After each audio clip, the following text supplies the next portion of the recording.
Saudara, pasca terjerat kabel fiber optik yang menjuntai di Jalan Antasari, Jakarta Selatan, kondisi Sultan Rifat Al-Fatih masih memprihatinkan. Kini Sultan menjalani perawatan intensif di Rumah Sakit Polri. Sementara itu, Pemprov DKI Jakarta beri waktu 1 bulan untuk perusahaan membenahi kabel semraut dan mengancam akan memangkas kabel jika tak ada pembenahan.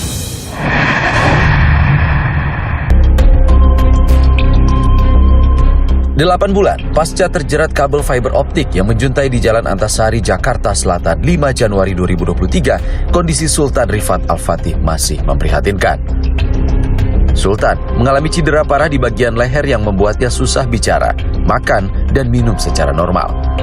Harusnya Sultan menempuh pendidikan di perguruan tinggi, namun kini ia hanya tinggal di rumah. Kisah Sultan Rifat Al-Fatih menjadi perhatian khusus Kapolri Jenderal Listio Sigit Prabowo. Kapolri pun memerintahkan agar Sultan menjalani perawatan intensif di Rumah Sakit Polri Kramat Jati. Kini tim dokter RS Polri fokus pada pemulihan trauma saluran pernafasan dan pencernaan Sultan. Akibat trauma ini, Sultan mengalami malnutrisi. Berat badannya turun 22 kg dalam waktu 8 bulan. Saat ini dalam kondisi yang berat badannya sangat menurun karena memang kondisi intake-nya yang kurang karena terjadi trauma di saluran nafas dan saluran cerna. Kasus seorang mahasiswa terjerat kabel optik turut menarik perhatian Menko Polhukam Mahfud MD. Usai menjenguk Sultan Rifat, Mahfud meminta perusahaan yang diduga pemilik kabel PT Bali Tower bertanggung jawab. Pihak yang dalam tanda petik bertanggung jawab seperti Tower Bali atau Bali Tower itu supaya melakukan pendekatan yang lebih Indonesiawi dan manusiawi gitu. Tidak terlalu formalistik semata, bicara lewat pengacara dengan sangat defensif dan sebagainya. Tidak usah selesaikan baik-baik. Sehari sebelumnya, PT Bali Tower menyatakan kejadian yang menimpa Sultan bukan karena kelalaian perusahaan. Penasihat hukum PT Bali Tower, Magdir Ismail mengatakan posisi kabel tinggi dan perusahaan rutin melakukan perawatan. Menurut Magdir, saat itu kabel tertarik kendaraan tinggi sehingga menjuntai dan mengenai Sultan.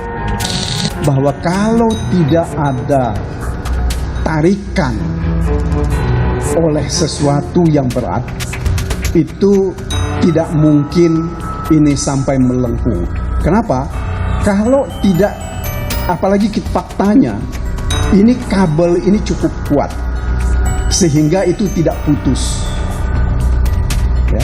Dengan tidak putusnya kabel ini, inilah dasar dugaan kami bahwa ini ada tarikan oleh benda yang sangat keras dan kencang sehingga terjadi sampai bengkok.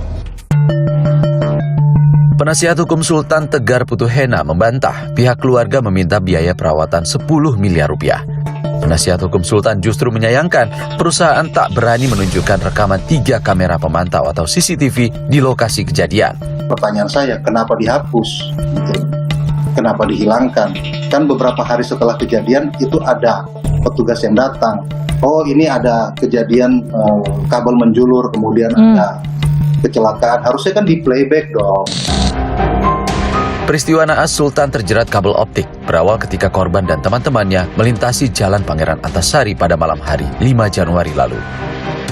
Terlihat ada kabel optik menjuntai hingga membuat sejumlah kendaraan melambat.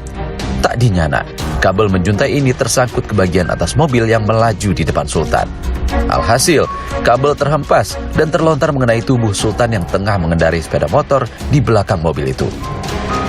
Sultan terjatuh hingga tak sadarkan diri. Sultan langsung dibawa ke Rumah Sakit Fatmawati untuk penanganan gawat darurat. Setelah sempat kritis dan menjalani perawatan di rumah sakit, Sultan dibawa pulang ke rumah meski kondisinya masih memprihatinkan.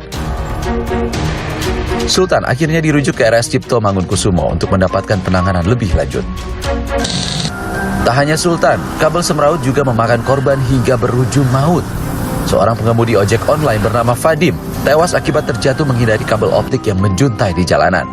Peristiwa ini terjadi Jumat malam 27 Juli lalu di Jalan Brigjen Katamso, Jakarta Barat.